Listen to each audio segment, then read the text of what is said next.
Some people are under the assumption that if they conjure a jinn, they will become rich, get the love they seek, and remove all the worries and trouble from their lives. Of course, there are many other ridiculous reasons someone may choose to conjure a jinn or any other entity. But whatever the reason may be, 90% of the things people want to conjure a jinn for, a jinn cannot do, and if it can, it simply won't. I am not going to get into all of this because I have written various articles on what jinns can and cannot do for us, so I will speak strictly on some of the methods used for conjuring an entity, Insha'Allah. Conjuring a jinn or any entity safely is by no means an easy task. Conjuring a jinn or even a demon like a fool is still not an easy task.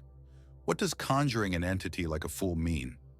When a person decides to conjure an entity without following the proper protocols, which can consist of setting up protection, using the proper incense diets if required, time, day, and place the ritual should be done, etc. Basically, not following any or only some of the rules and just reading the mantra, spell, prayers, whatever it may be that brings the entity forth, one is conjuring.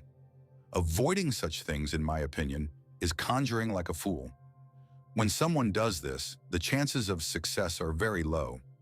I would say less than 10%, but if the entity does come forward, the chances of you having a life-altering problem are about 99%, unless Allah subhanahu wa ta'ala wills. Methods of conjuring.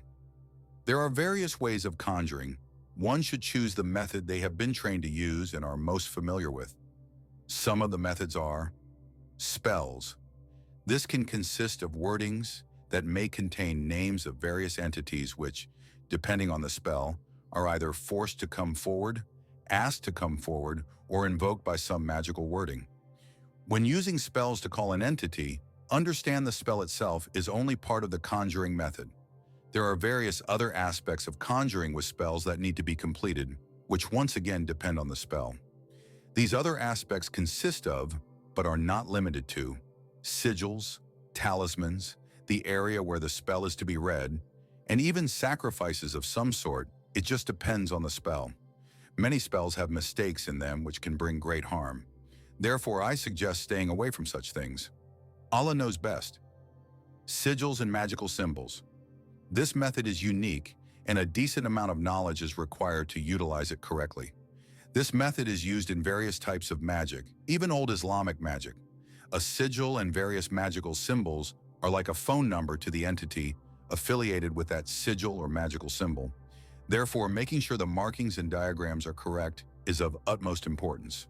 When such a method is used, there are various other factors that also need to be given attention, such as knowing the proper way to empower the sigil or magical symbols for it to actually work.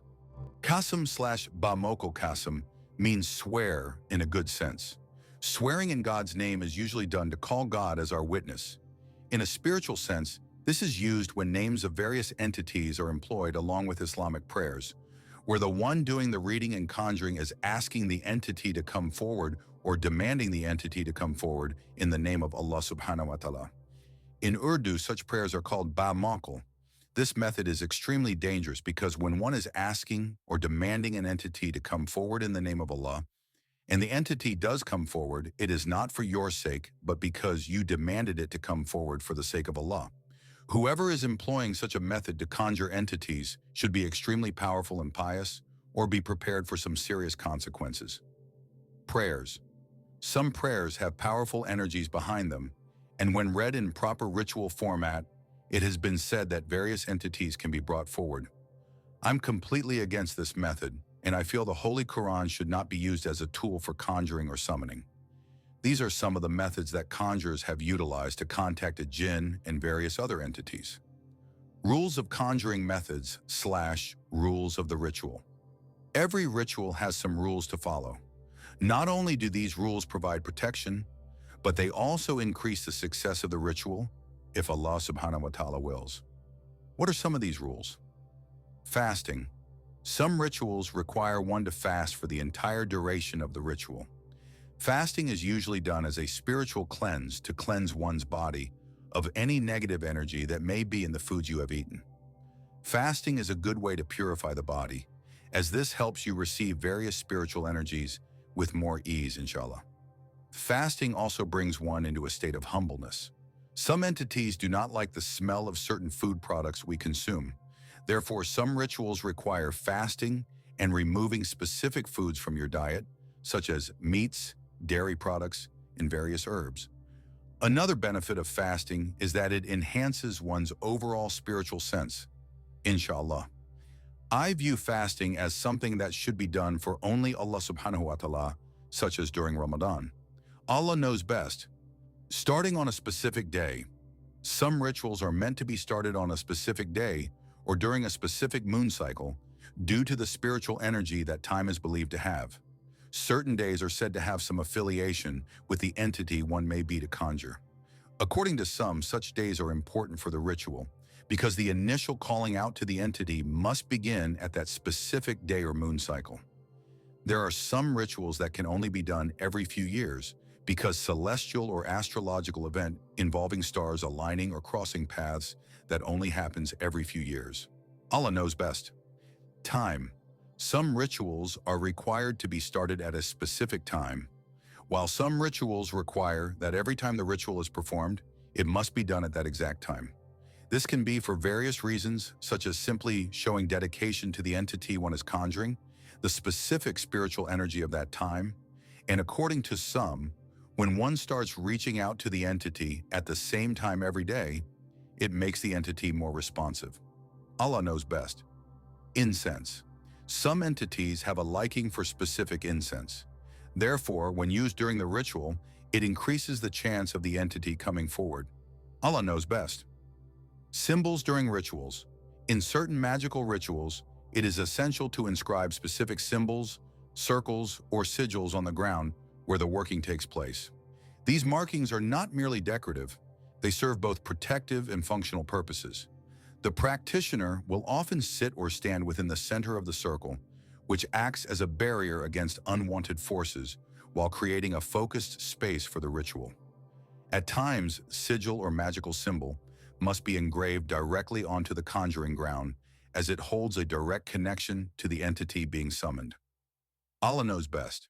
These are some of the rules for various types of rituals. There can be many more. It just depends on the ritual being performed. Conjuring is not as easy as one may think. Some people assume by simply picking up a book and reading some words, they may be able to conjure an entity. Conjuring an entity requires training. One must know what to do if things go bad. One must have an activated third eye and overall spiritual senses, because if you can't sense or see what's in front of you, how do you expect to communicate with it? When conjuring, we need to be smart. We need to be fully aware of what entities can do for us and what they cannot. Imagine calling forth a powerful entity and asking it for something, or to do something. It simply cannot do, something no entity can do. Do not get lost in the false knowledge that conjuring an entity can bring wealth, fame, and fortune. It is simply not that easy. If it were, poverty would be the least of the world's problems. The information presented in this video and the accompanying article is intended purely for educational and informational purposes. It is not meant to encourage or instruct anyone to engage in the practice of conjuration. The methods discussed are shared to provide insight into historical and esoteric traditions that have been used by various cultures throughout time. Please understand that conjuring entities carry significant risks. Such practices can result in serious harm, not only to the practitioner, but also to loved ones and, in some cases, future generations. For this reason, we strongly advise against attempting any form of conjuration. These acts often lead to unintended and dangerous consequences. May Allah subhanahu wa ta'ala keep us on the correct path. Ameen.